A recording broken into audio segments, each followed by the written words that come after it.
એક ખેડૂતની દ્રષ્ટિએ વિચારો, દિવસ-રાત એક કરીને ખેતરમાં પરસેવો પાડ્યો છે, મોંઘામાં મોંઘા બિયારણ વાવ્યા, સમયસર ખાતર, પાણી બધું જ આપ્યું. છોડ પણ જુઓ તો કેવા લીલાછમ અને તંદુરસ્ત છે, ફૂલોથી લચી પડ્યા છે. પણ જ્યારે એ મહેનતનું ફળ લેવાનો સમય આવે ત્યારે હાથમાં શું આવે છે? આ એક એવી પરિસ્થિતિ છે જે કોઈપણ ખેડૂતની ઊંઘ હરામ કરી દે.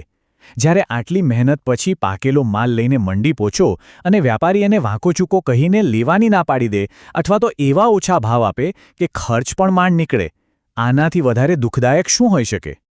તો સવાલ એ જ ઊભો થાય છે કે ભાઈ આવું થયું કેમ? જ્યારે બધું જ બરાબર કર્યું તો પછી આ ફળ વાંકા કેમ થયા? શું આ કોઈ નસીબનો ખેલ છે કે પછી ખેતરમાં કોઈ અદૃશ્ય દુશ્મન છુપાયેલો છે જે આપણી મહેનત પર પાણી ફેરવી રહ્યો છે?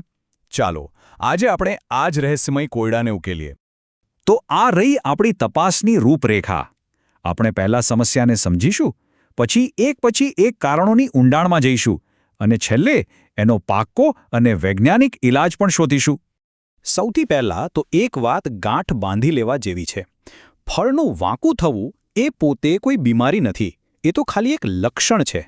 જેમ કે આપણને તાવ આવે તો તાવ બીમારી નથી, એ તો શરીરનો એક સંકેત છે કે અંદર કંઈક ગડબડ ચાલી રહી છે. બસ એ જ રીતે વાંકું ચૂકું ફળ એ છોડનો એક ગુપ્ત સંદેશ છે. એ આપણને કહેવા માંગે છે કે મને કોઈ તકલીફ છે. વૈજ્ઞાનિક રીતે જોઈએ તો મોટાભાગના કિસ્સાઓમાં આ સમસ્યા પાછળ મુખ્યત્વે 3 જ મોટા શંકાસ્પદો હોય છે. જો આપણે સાચા ગુનેગારને પકડી પાડીએ તો જ એનો સાચો ઇલાજ શક્ય બને છે. તો આ રહ્યા આપણા 3 મુખ્ય ગુનેગારો. પહેલું, જીવાતનો છૂપો હુમલો. બીજું, પોષક તત્વોની ઉણપ. અને ત્રીજું, પરાગનયન અને પાણી જેવી પર્યાવરણીય બાબતો. ચાલો એક પછી એક બધાની ઉલટ તપાસ કરીએ. ચાલો આપણી તપાસ શરૂ કરીએ પહેલા અને સૌથી ચાલાક ગુનેગારથી. આ એવા દુશ્મન છે જે આપણી નજર સામે નથી આવતા પણ પાકને ચૂપચાપ નુકસાન પહોંચાડી જાય છે. આ છે ફળમાખી. ખાસ કરીને કાકડી, કારેલા, દૂધી જેવા વેલાવાળા શાકભાજીમાં ફળ વાંકા થવાનું આ મુખ્ય કારણ છે. થાય છે એવું કે જ્યારે ફળ એકદમ નાનું અને કુમળું હોય ત્યારે આ માખી એના પર બેસીને પોતાની સોય જેવી તીક્ષ્ણ સૂંઢથી એક ડંખ મારે છે અને ફળની અંદર ઈંડું મૂકી દે છે. હવે જે જગ્યાએ ડંખ વાગ્યો એ ભાગનો વિકાસ ત્યાં જ અટકી જાય છે, પણ બાકીનું ફળ તો મોટું થતું જ રહે છે. પરિણામ, ફળ એક બાજુથી વળી જાય છે. હવે વાત કરીએ થ્રિપ્સની. ફળમાખી તો કદાચ દેખાઈ પણ જાય, પણ આ થ્રિપ્સ તો એટલા સૂક્ષ્મ હોય છે કે નરી આંખે જોવા પણ મુશ્કેલ છે. આ જીવાત તો ફળ બનતા પહેલાં જ, એટલે કે ફૂલની અંદર જ હુમલો કરી દે છે. એ ફૂલની અંદર ઘૂસીને જે નાનકડું ફળ બની રહ્યું હોય એને કોતરીને એનો રસ ચૂસી લે છે. પછી જ્યારે ફળ મોટું થાય ત્યારે એ કોતરેની જગ્યા પર ખરબચડા ડાઘા પડી જાય છે અને ફળનો આકાર આડોઅવળો થઈ જાય છે. મરચામાં આ સમસ્યા બહુ જ સામાન્ય છે. સારું, તો માની લઈએ કે ખેતરમાં જીવાતનો કોઈ પ્રશ્ન નથી. તો પછી ફળ કેમ વાંકા થાય છે? તો અહીંયા વાત આવે છે આપણા બીજા ગુનેગારની, એટલે કે પોષણની ઉણપ.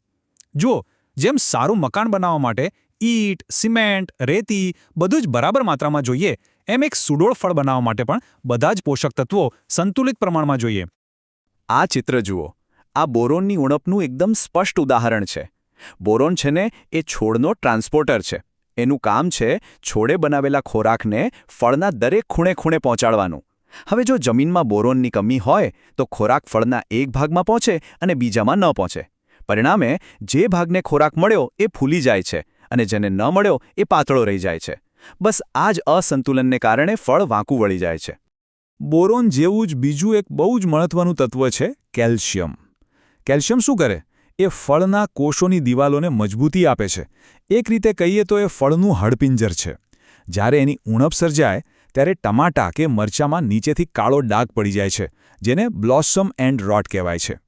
આવું મોટાભાગે ત્યારે થાય છે જ્યારે પાણી આપવામાં અનિયમિતતા હોય, કારણ કે છોડ પાણીની મદદથી જ કેલ્શિયમને જમીનમાંથી ફળ સુધી પહોંચાડે છે. અને હવે આપણે પહોંચ્યા છીએ આપણા ત્રીજા અને સૌથી રસપ્રદ ગુનેગાર પાસે.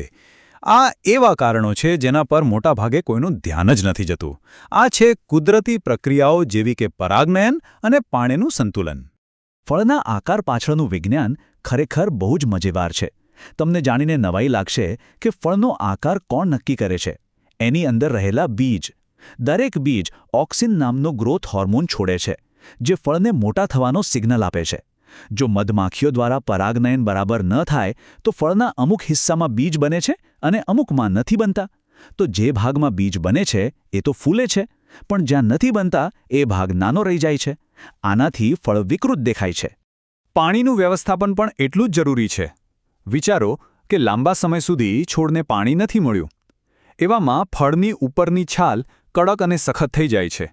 હવે તમે અચાનક એને ભરપૂર પાણી આપી દો તો અંદરનો માવો તો ઝડપથી પાણી શોષીને ફૂલવા માંડે છે, પણ ઉપરની કડક છાલ એટલી ઝડપથી ખેંચાઈ શકતી નથી. પરિણામ, ફળ કાં તો ફાટી જાય છે કાં તો એનો આકાર બેડોળ થઈ જાય છે. તો આપણે ત્રણેય ગુનેગારોને ઓળખી લીધા, સમસ્યા શું છે એ પણ સમજી લીધું, પણ હવે સૌથી અગત્યનો સવાલ, આનો ઈલાજ શું? ચાલો હવે એક એવી એક્શન પ્લાન જોઈએ જે એકદમ વ્યવહારુ અને વૈજ્ઞાનિક છે. જુઓ, જીવાતનું નામ સાંભળીને સીધા જ મોંઘી દવાઓ છાંટવાની જરૂર નથી. ફળમાખી માટે તો ફેરોમોન ટ્રેપ સૌથી સસ્તો અને સચોટ ઉપાય છે. આ ટ્રેપ નર માખીને આકર્ષીને પકડી લે છે. બીજું, ખેતર એકદમ સ્વચ્છ રાખો. નીચે ખરી પડેલા સડેલા ફળોને ભેગા કરીને જમીનમાં ઊંડા દાટી દો, જેથી એના કીડા નાશ પામે. હવે વાત કરીએ પોષણની. અહીંયા ટાઈમિંગ બહુ જ મહત્વનું છે. બોરોનની જરૂર સૌથી વધુ ફૂલ અવસ્થાએ હોય છે, એટલે ત્યારે જ એનો છંટકાવ કરવો. અને કેલ્શિયમ માટે એને છાંટવા કરતાં જમીનમાં આપવું વધુ ફાયદાકારક છે, જેથી એ ધીમે ધીમે મૂળ દ્વારા છોડને મળતું રહે. આ માટે કેલ્શિયમ નાઇટ્રેટ શ્રેષ્ઠ છે. અને છેલ્લે આપણા કુદરતી મિત્રો એટલે કે મધમાખીઓની મદદ લો. ખેતરની આજુબાજુ ગલગોટા કે સૂર્યમુખી વાવો, જેથી મધમાખીઓ આકર્ષાય. અને મહેરબાની કરીને જ્યારે છોડ પર ફૂલ હોય ત્યારે ઝેરી દવાઓ ન છાંટશો. પાણીની વાત કરીએ તો જમીનમાં ભેજ જાળવી રાખો. ટપક સિંચાઈ આના માટે ઉત્તમ છે. તો અંતમાં એટલું જ કહીશ કે એક સફળ ખેડૂત એ નથી જે સૌથી મોંઘી દવાઓ વાપરે, પણ એ છે જે પોતાના છોડની ભાષા સમજે છે. વાંકું ચૂકું ફળ એ માત્ર નુકસાન નથી, એ છોડ તરફથી મળેલો એક સંકેત છે, એક શીખવાની તક છે. જો આ નાની નાની વાતોનું ધ્યાન રાખવામાં આવે તો પાક માત્ર શોડોળ જ નહીં થાય, પણ એનું ઉત્પાદન, વજન અને બજાર ભાવ પણ શ્રેષ્ઠ મળશે. કારણ કે યાદ રાખજો, ખેતીમાં જ્ઞાન જ સૌથી મોટી તાકાત છે.